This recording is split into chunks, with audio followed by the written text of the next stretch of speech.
Hi, welcome back to the basement. I'm Steve Lewis. This week we carry on with part two of my recent conversation with Giggens of the famous Giggens YouTube channel and David Beard of the Endless Summer Quarterly. And as a reminder, this summer 2023 issue, which centers on the Beach Boys 1985 album, becomes available for individual sale on Friday, June 9th.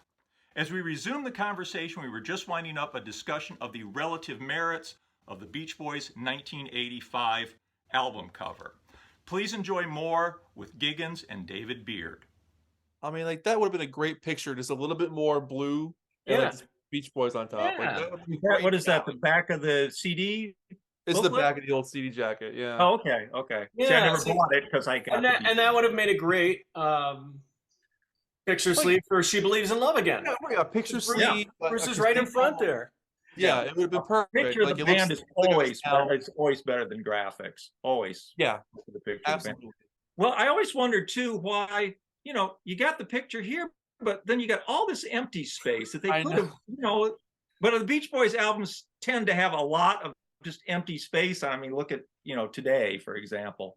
But I always wondered why they didn't, just use the whole back cover for this picture, like they did with the CD booklet. Probably going for a Pet Shop Boys vibe or something on that. Yeah, maybe. That's right. You got to remember the time. The time that this was released and who was popular, the Duran Durans and the Pet Shop Boys and the Flock of Seagulls and the Bryan Adams and CDs were a new format. Man, I listened to that thing endlessly and I just really loved Carl's vocals. He was just so vocally on throughout that album. And they all sounded so good together.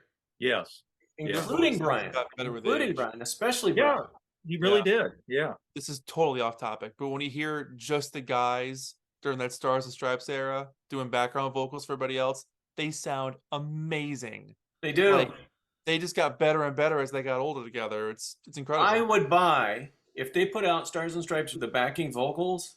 Yes, because that's what I would want to hear. That would be amazing. And then in my room, tagged at the end with Tammy Wynette, just to. Oh my gosh, the Caroline, no. Yeah. Good God, the warmth of the sun, all those beautiful. But even I can hear music with Carl's. Oh, but nice. See what you've done. I know. It's too easy. It is. Oh, squirrel. Yeah. Right. Yeah. Man, what do you guys think of Where I Belong? Because I know it's many people's favorite song, and I like it, but for me, it's one of those tracks that when it's on, I go, this is really good. And as soon as it's over, I can't remember what it was, as opposed to the other Carl Wilson tracks or any of the other tracks on the album that, I could hum right afterwards. But I know it's many people's favorite track on the album.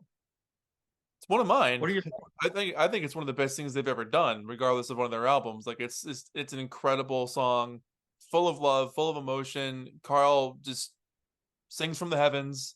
It sticks in my head. I don't know, but that's another cool thing about music. It's all subjective, but bloody great song, man. Yeah. What I really enjoy about it is Al Jardine with Carl. There's not many examples in the group's entire catalog where you have Al Jardine in that pocket right along with Carl Wilson. It's a very rare in the entire catalog where those two are together like that. Even I Do Love You is another example where it's Carl and Al. Where I Belong is just so, Giggens used the right word, it's emotional. It's really kind of their warmth of the sun on that album. To me, it's again, it's that It's Getting Late kind of is like that, but Where I Belong is, for lack of better terminology, I would call it like almost a power ballad.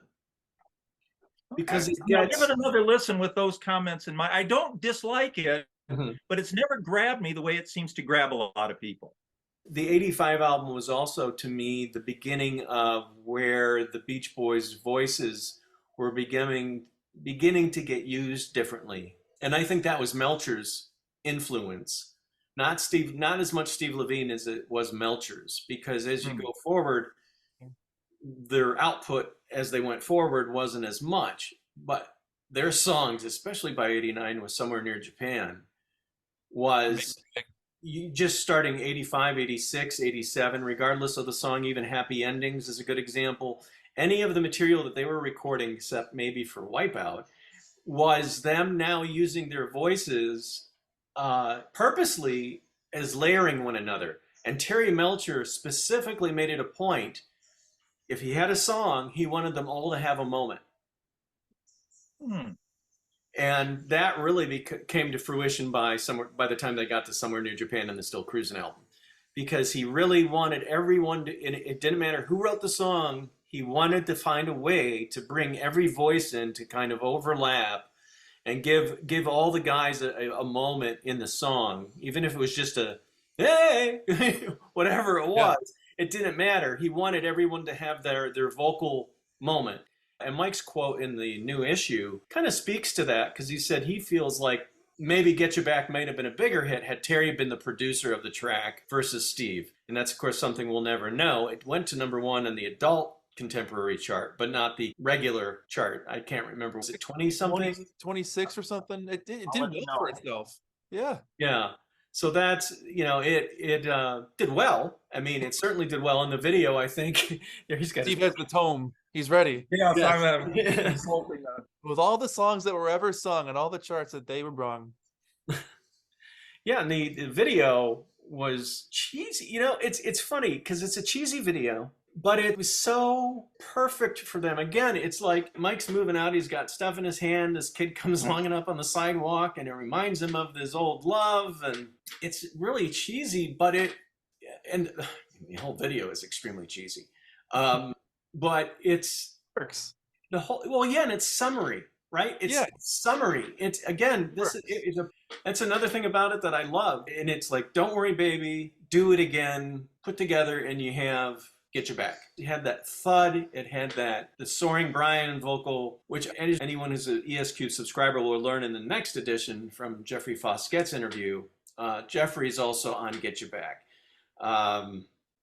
With Brian as a dual vocalist. Jeffrey basically recorded guide vocals on everything, and then whether or not he was kept on a track was ultimately left to Carl. And we'll learn more about that as we mind blown. in the next edition. It's interesting from a professional standpoint, and Jeff's interview is also, it's lovely, the reaction that you'll get to read and how he felt about Carl making those professional decisions. It's actually very sweet. There's a lot of understandable moments in there. Yeah. So it's pretty good. Wow. And you were right. It was 26 was the peak. Okay. See, so that's not bad. And even Problem Child, I can remember for the adult contemporary charts, had gone pretty high up the charts. It was like a top 10 hit on the adult contemporary, which is amazing because it was Problem Child. And they as a group, that makes sense that they would be there, but the subject matter was just so, for an adult contemporary station, you would think, well, God, this is such throwaway lyrics. But again, doesn't that speak to Carl Wilson? I mean, and Mike's in top form with his run. I mean, it just is a cool song. It's doo-wop. And Carl sings. Like, I would listen to Carl sing the phone book, so that's obviously how it was successful. Well, that's one of the things I've noticed in recording my episodes. I have so many times said, Carl delivers a beautiful vocal on this, that I've kind of just stopped saying it. It's like, that's almost redundant that Carl does a beautiful vocal. The only time I've heard him misstep is on the that Sunshine Tomorrow live CD where they're doing How She Boogalooed It for the first time. They recorded it a day before, and he messes up the words. He's kind of goofing around with it. That's the only time I can think I've heard Carl not be quote unquote good. He can literally sing anything. So I do the same thing when Carl gives an amazing performance. And it's like, yeah, duh, he's Carl Wilson. Of course. Yeah. No, you don't. I say it. Yeah. Yeah. And the other thing about the 85 album, where it comes to Carl, is this is really the first time on that album where we hear Carl's new style. The 80 album was not that way. He was still trying to do the more raunchier rock and roll material, still trying to dig into his rhythm and blues roots, still trying to find that combination of his love of rhythm and blues and rock and roll, and combining those influences by running with Randy Bachman. Then he went and did his solo albums to kind of exercise that wish and the love he has for rhythm and blues. And then we have Chasing the Sky in 84, which he also took lead on. And that's kind of where we start to hear a little bit of that change in style. But I don't hear him trying to change his style. Completely guessing. I would imagine that after Chasing the Sky, it occurred to him that, you know, my singing is different now. I wonder how I can kind of tweak and hone it for this album. Because in the new issue, Steve Levine talks about Carl's concern of sounding like a lounge singer. That kind of came out of the blue to me. They're like, well, that's never been a part of who Carl was leading up until that point. So the 85 album also kind of marks that, where he's becoming more, for lack of a better word, stylized. For me, Carl always grew into his voice each album. He was one of those artists that got better as he got older. You know, if you hear him doing stuff in the 90s, like that Stars and Stripe album, him in the background, he's incredible. He's just on top of his game all the time. Yeah, his vocal on the Beach Boys 85 album, it's in a different class. He hits these different areas that he hasn't touched on yet. And I think for him, that was probably really exciting because he was always trying to push the guys forward to somewhere else. So for him, it must have been like, ooh, I can hit that note. Oh, that's cool. I can do Where I Belong. Oh, cool, great. You know, it must have been fun for him to be like, let me rip out the vocals to Maybe I Don't Know in the chorus. Just let me just shred through these things and let this guitar solo take after me. Like, it must have been fun to see them grow. Because you got to remember too, like 5 years in between an album can be artistic death for a lot of bands. And in that time, there's people who are going to hear you for the first time that had no idea you existed until that very moment.